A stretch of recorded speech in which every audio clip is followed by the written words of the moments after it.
সোনারপাড়া নামের ছোট্ট একটি গ্রাম। ঈদের আগের রাত থেকেই গ্রামটা যেন আনন্দে ভরে উঠেছিল।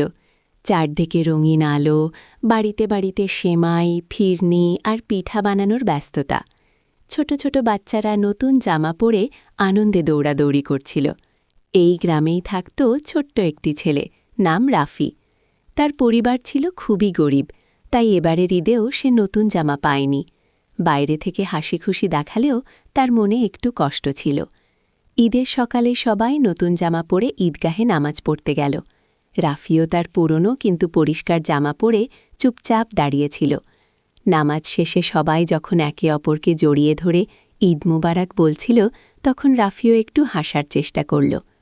ঠিক তখনই গ্রামের এক দয়ালু মানুষ, রহমান চাচা, তাকে দেখে কাছে ডাকলেন। রাফি, তুই এত চুপচাপ কেন? রাফি লজ্জায় কিছুই বলতে পারল না। রহমান চাচা সব বুঝতে পারলেন। তিনি মৃদু হেসে একটি ব্যাগ রাফির হাতে দিলেন। ব্যাগটা খুলে রাফি অবাক হয়ে গেল। ভেতরে ছিল একটি সুন্দর নতুন পাঞ্জাবি, একজোড়া জুতা আর অনেক মিষ্টি। আনন্দে তার চোখে জল চলে এলো। সেই মুহূর্তে রাফি বুঝতে পারল, ঈদ মানে শুধু নতুন জামা বা ভালো খাবার নয়।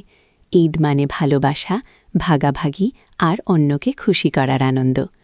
তারপর থেকে প্রতি ঈদে রাফি চেষ্টা করে যতটুকুই পারে অন্যদের সাথে ভাগ করে নিতে, কারণ কারোর মুখে হাসি ফোটাতে পারলেই সেটাই তার কাছে সবচেয়ে বড় ঈদের আনন্দ।